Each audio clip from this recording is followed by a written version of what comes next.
The GSL Super Tournament round of 8 matches concluded last night. About a week ago, I did a round of 16 preview. We're going to talk about the games that occurred and preview the round of 4 because this is the GSL, the best tournament in the world.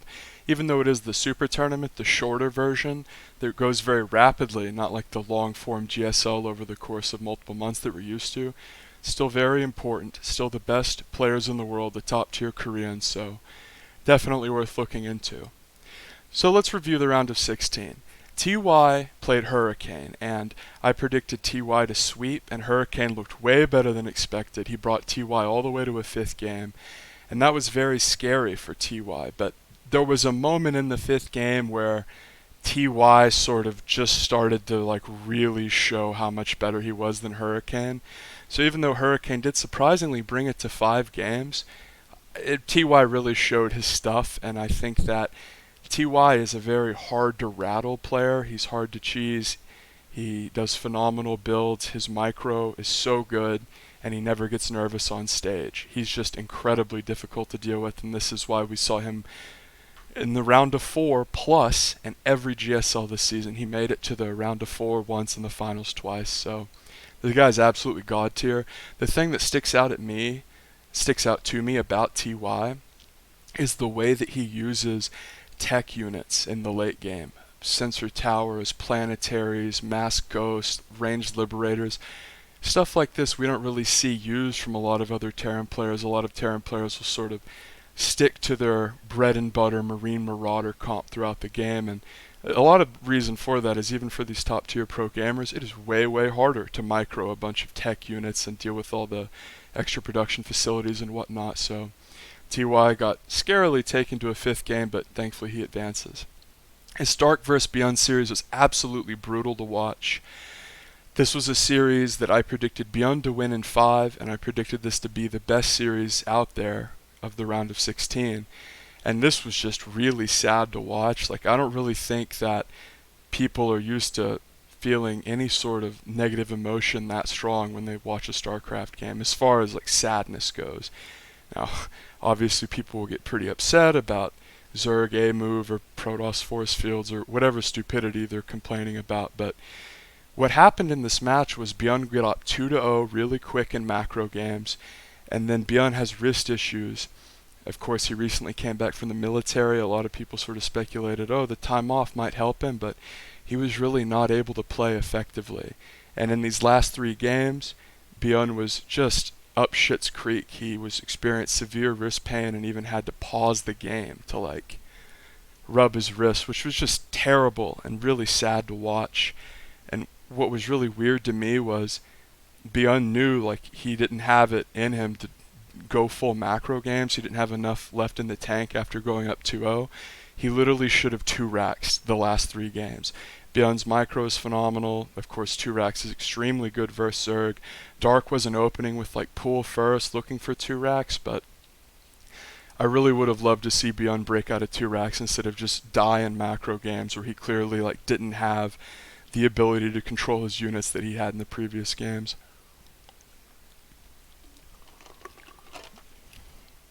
So that was very sad to see, but Dark's a top tier Zerg. He definitely deserved to get to the next round. SOS and Zest. This is one that I predicted SOS to win. Very creative PvP player, and the meta sort of hits Zest really hard or completely misses him.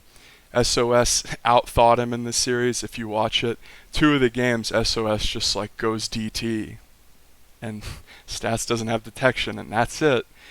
A lot of these series were sort of stompy, and it was funny because TY, Hurricane, real close, Dark and Beyond, real close, but then Zest and SOS just walked in with DTs. Okay, GG.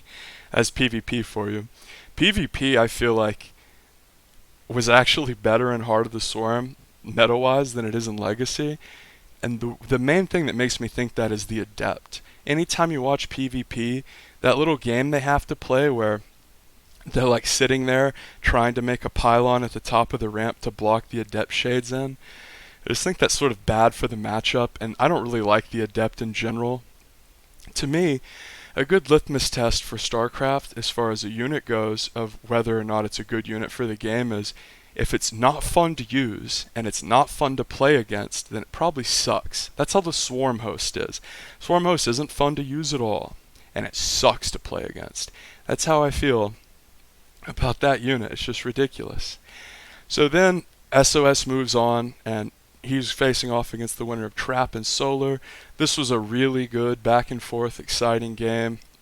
Solar is an interesting Zerg player because he will reach into a bag of tricks, sort of do these like aggressive Bly builds every now and then, but usually when he's at his best, like when he's getting first out of his round of 16 group, he's playing macro, he's playing like Mutiling, Baneling, he's playing solid, and everyone in the world is like, wow, or everyone in the world, the GSL casters, and then a lot of the community, I guess, too, are like, wow, Solar's really on the come up, like this Solar. It's like, next round he's terrible, looks like a different player.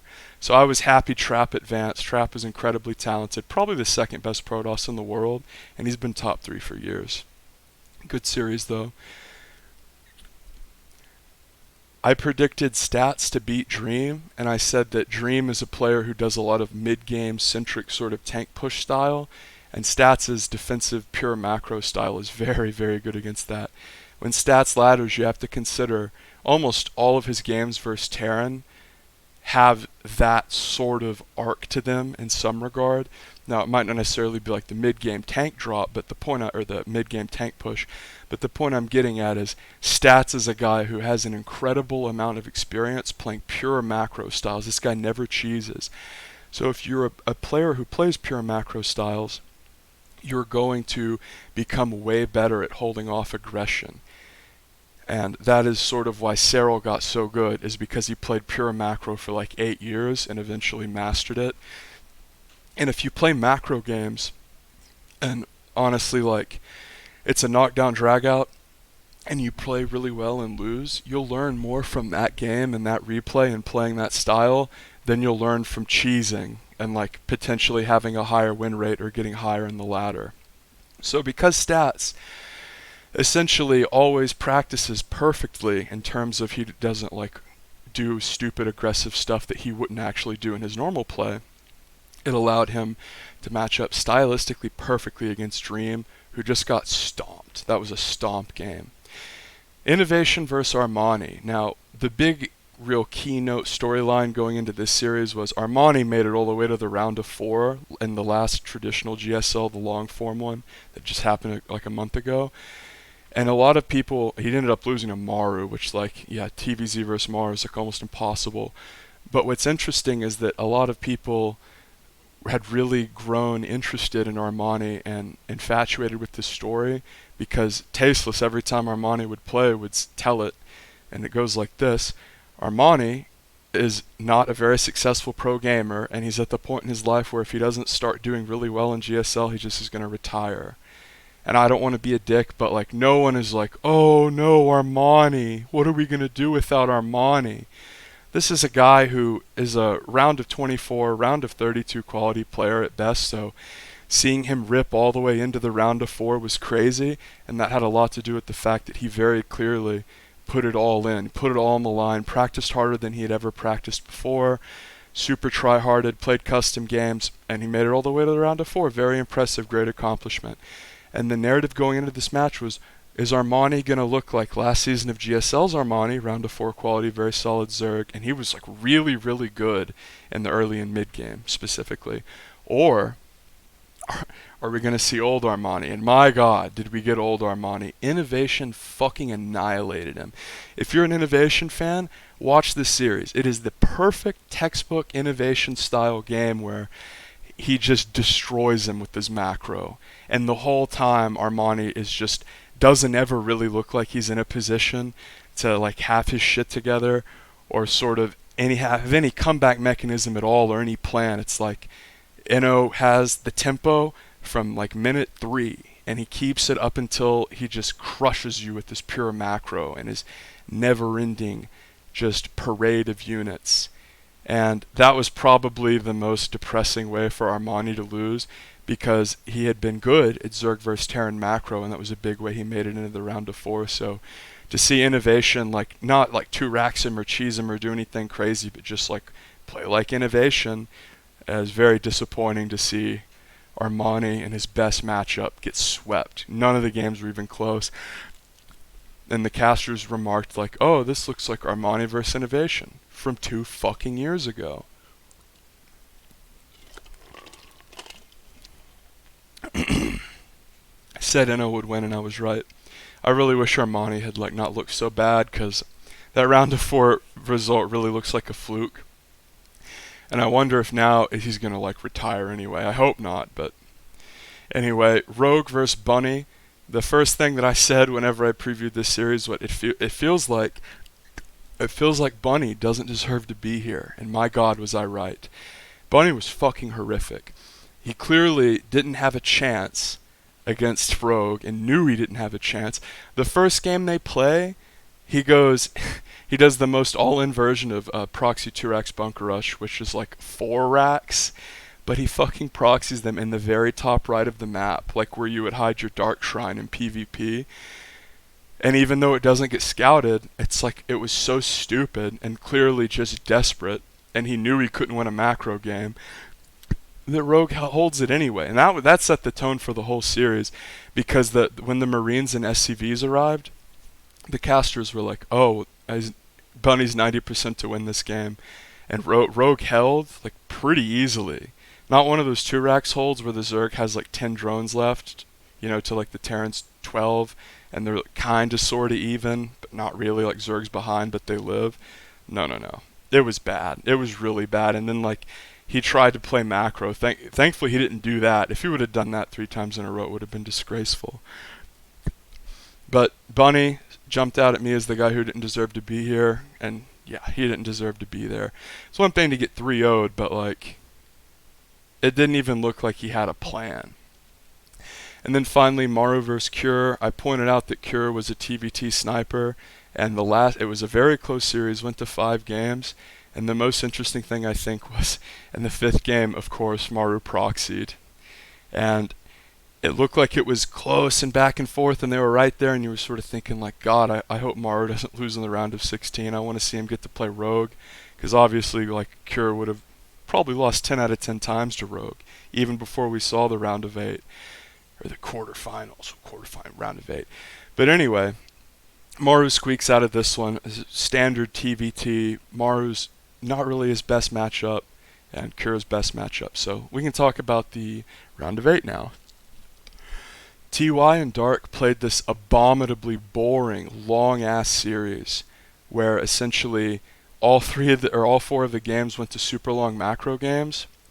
And we saw Dark do this weird thing where he went for extended lurker play, but not in like a defensive way.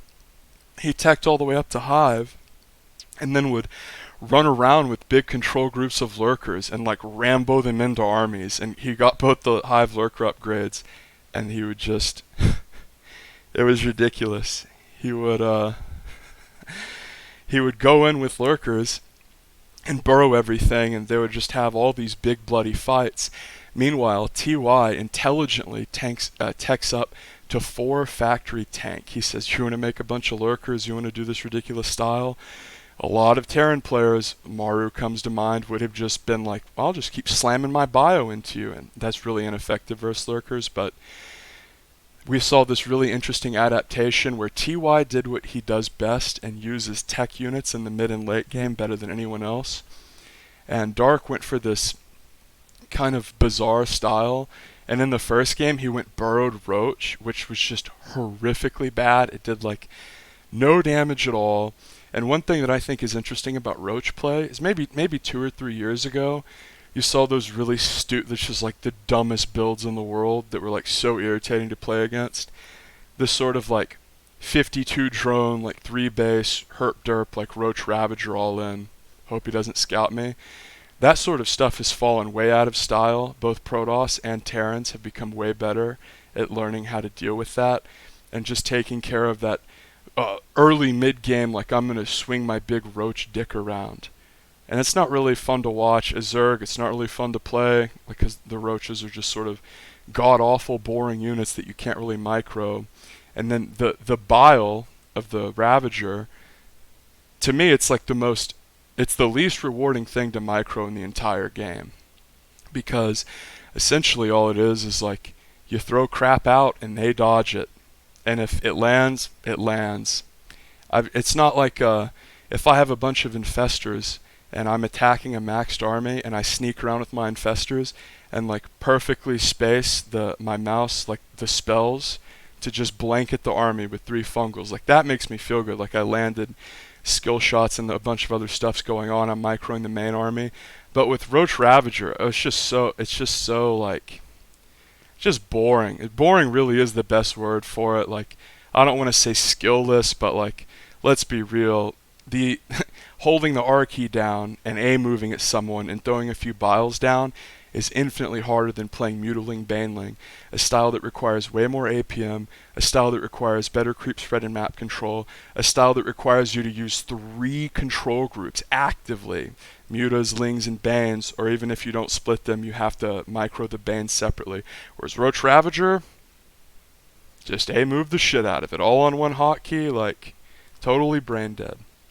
Also, earlier when I spoke about when it wasn't fun to play with or against something, it was kind of bad, like the Swarm Host.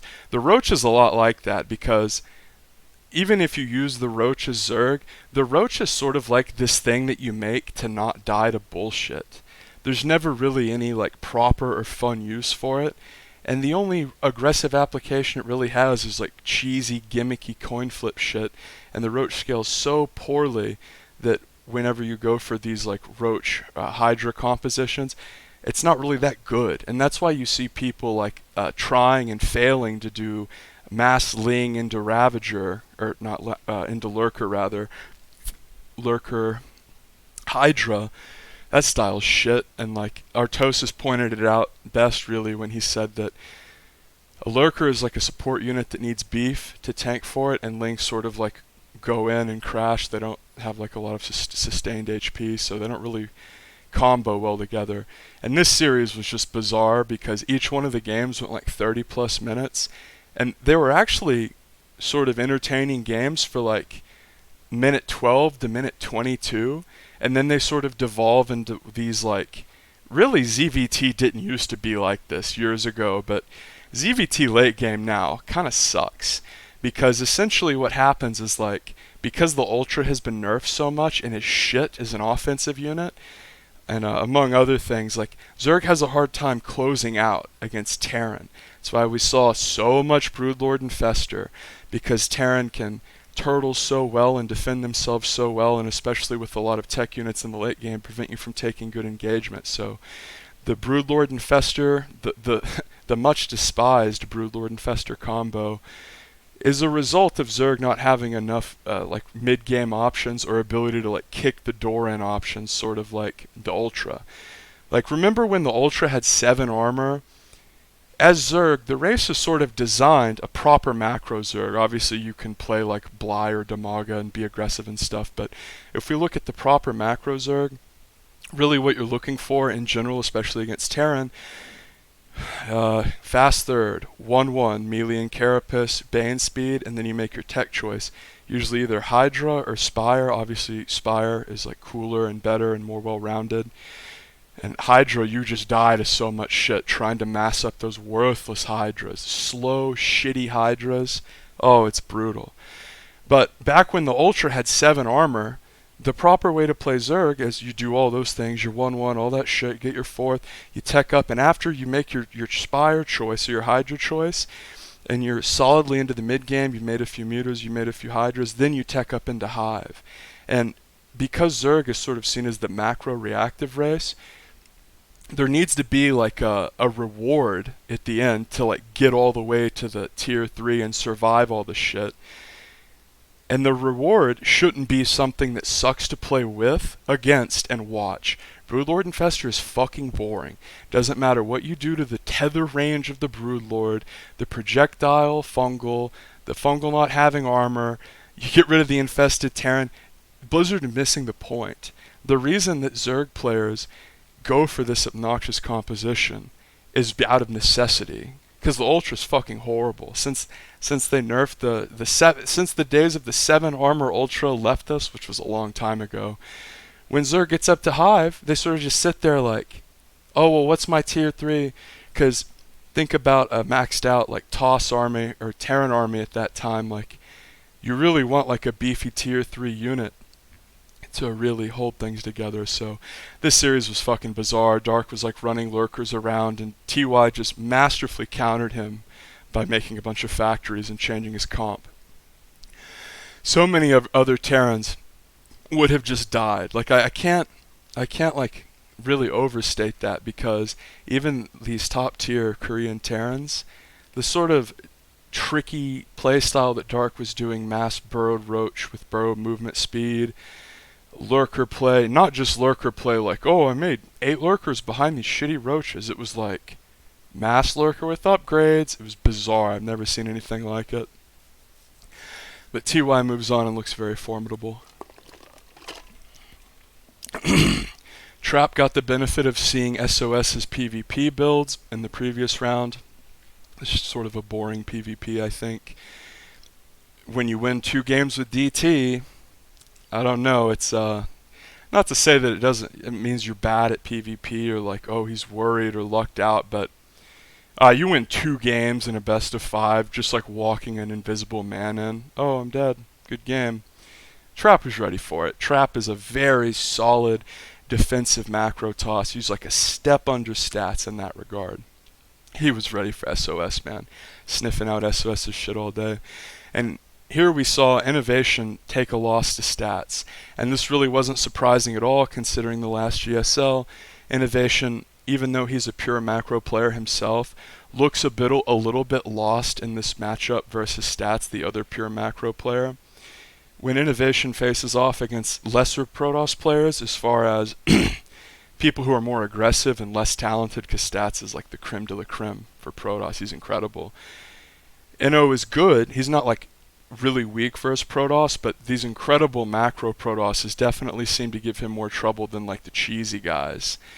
But anyway, Stats cruises here, not really a surprise. If Korean pro gamers play each other like a month ago on LAN and then they have a rematch and the patch is the same, a lot of times you're not going to see drastically different results. Though Armani might have something to say about that. Part of me thinks Armani got home from losing in the round of 4 to Maru and just like didn't touch SC for 2 weeks. And then it was like, oh, super tournament. Oh yeah, great. And then he just got firing squatted. This series was fucking weird. Rogue and Maru. Rogue obliterated Maru. Now, normally you think of Maru, one of the 4 horsemen, top tier Terran player, incredible versus Zerg, just filthy versus Zerg. And he's so good at keeping you on your back foot and just being a big pain in the ass if you're a Zerg player, constantly pressuring you. And which is exactly how you want to play Terran against Zerg. Holy shit, Rogue made him look bad, and Maru looked rattled. Like, Rogue was countering him with Lings when his Hellions were out on the map. He was running in Lings whenever Maru was dropping. Essentially, Rogue played the perfect Terran vs Zerg style where anytime Terran pressures you, you have something out on the map to take advantage of it, and then you also don't take any damage at home. He was just masterful, and like, Maru never looks bad. Like, sometimes Maru will lose, like, okay, like, whenever I think about Maru losing to Zerg, I think about like 8 months ago, or maybe like a year and a half now, I guess, where he was playing this game versus like Rogue or Sue or Dark, one of these top tier Zergs, and he made like Ghost Thor and dropped 40 plus nukes and killed nothing but creep tumors. Like, that's how I don't want to watch Maru play. That's like how, I don't know, like, if he was going for a clip, like eventually he'll walk his Broodlord army into my nuke or what, but just absolutely brutal. Just absolutely brutal, folks. So, the thing that sticks out to me is not just that Maru got swept, but like, these games were fucking embarrassing. Like, Maru really got shit stomped, and he looked rattled. And I mean, Maru, it's not like he's never lost a series before, but I can't recall a time he's ever lost a series where he spends most of it running his SCVs from his third, like mineral tricking them to his third to his natural, just to escape the Ling pressure. Crazy, crazy. And Rogue just looked incredible. Don't get me wrong, it wasn't a cheese game. Rogue didn't trick Maru in the sense of like it was a weird build or a proxy hatcher. Nidus, no, like he just played fucking perfect. And whenever I watch Rogue, I think that he's probably the most frustrating Zerg to play against since Liquid Snoot. He just plays so fucking abusively. It's like, even as someone who plays mostly Zerg, even though I'm masters with all three races and play all three races a lot, like I've started with Zerg and I think it fits my style the best, but some of these strats that Rogue does, it's like, ugh, there's no honor in that. Double Nidus? You're gonna double Nidus Lurker? That's fucking, ugh. But like Rogue is shameless, and he monster moded Maru. It was not even close. I would have bet a lot of money that Maru wouldn't get 3-0'd. Tasteless said this funny joke where he goes, "If you had put a gun to my head and asked which one of these matches would have ended in a sweep, I would have had 3 dead Tastelesses," which is pretty funny. But Stats and Rogue are going to face off in the round of 4. And earlier we spoke about how the previous results can't really be ignored, and in the sense that Stats beat Inno and then beat him again. Rogue is good against Stats. His style matches up very well against Stats. And Rogue looked on fire, like untouchable. In the round of 16 it was like, oh, Bunny like shit all over himself like an idiot. But this is fucking Maru, dude. 4-time GSL winner? The 4th race? Fucking Maru. To 3-0 Maru as Zerg is just like almost unfathomable. Because like, there's a pretty good chance he's going to 2-rax you and wouldn't get an auto win. Actual 2-rax. Not building 4 in the fucking corner of the map like a cretin. So Stats is incredible. One of my favorite Protosses, but definitely going to edge Rogie here. I think that Stats will take a game, but expect like a lot of really nasty, abusive stuff from Rogue. And then on the other side of the bracket, which thank God we don't have a mirror, and in general this tournament did a great job of not having mirrors. This is incredibly intelligent to have SOS basically be like the mirror dummy, because he's so good at PvP and his PvP is actually really fun to watch. Same with Cure. Like you give Cure his best matchup. Like no one wanted to watch like Cure versus Bunny. No one would give a fuck. Or Cure versus Armani would be a better example. Not what I said before. Just because Cure's best matchup is his TVT. Like I didn't want to just see him get destroyed. But so TY and Trap, obviously like perennial round of 8, round of 4 types. Well, TY is like a round of 4/finals. And Trap's top 3 Protoss in the world. Basically, if you look at these names, Stats, Rogue, TY, Trap, these are consistently like that. If you just took like the top 10 players in the world, these motherfuckers would be on that list for years and years and years, and they would never drop out of the top 10. TY never drops out of like 5 out of all the races. It's crazy. So I think TY does get the advantage here. Trap is scary. I think it'll go to all 5 games, but TY really just has mastered Terran. And he's mastered Terran in a sort of highbrow way that I think a lot of people don't really appreciate as much as another style, like Maru, for instance. Excuse me. Maru's greatness is more obvious. Maru hits you over the head with this greatness. His splits are incredible. His builds are incredible. His micro's great, but the stuff that TY does, the average and low-level newbie viewer doesn't appreciate. For instance, like the ability to do these massive, complicated tech switches and actually micro all those different control groups of units, even though it might not look as flashy, is way fucking harder than running around with Speed Medevac, Marine Marauder, and like dropping and splitting and doing shit that people have been doing for 10 years. That style, that like Marine Marauder Medevac drop heavy versus Zerg, it's been around since fucking Wings of Liberty, even before the speed boost existed. But the interesting thing to me is that for so long, Terran players are real habitual, and if something works, they just like fucking do it. They don't really try to innovate. Couple notable exceptions: Liquid Jinro, who had a huge part in inventing the macro basics of Terran, and this guy, TY. TY really understands that you can properly spend your gas as Terran on these fucking insane, sick compositions, tons of burrowed widow mines that are super hard to engage into, and, nukes, ghosts, stuff like this. And you want to know like a hard truth, and if you've made it to this point in the video, God bless you, but you want to know a hard truth is like Terran players play that Marine Marauder style because it's fucking easy. It's easy to macro, easy as shit with multiple building select. It's easy to micro, even fucking Codesk Koreans like Maru will use the control army hotkey. It's way, way harder to make a bunch of tanks and liberators and burrow the mines in the right place, like around the map to defend, not like, oh, I'm attacking his third, I'll run the mines for it and burrow. No, like actually using them as mines. Sensor towers, liberators, he's like really actually looked at the game and thought like, how can I best efficiently use Terran in the late game? Whereas like every other Terran for the last 10 years has been like, Terran can't spin gas, lol, I need more mules. We just keep augmenting. It's like 20 minutes in the game, the other guy has tier 3, like, I'll just keep making Marine Marauder. It's 3-3, it's pretty good. And that's not really the proper way to play as you float 5k gas. One of the interesting things about this TY and Dark series is that even though the games went incredibly long, and you would almost always historically see Terran players' gas go up and up and up and up, like TY was doing a great job managing his gas count with his tech units, and that's like all the difference in the world really. It's huge. It's just absolutely phenomenal. So I'm gonna go TY, and then in the finals I think Rogue looks fucking unstoppable. I think TY will win a game with 2 racks, but I'll give it to Rogie in 5, so sub for more.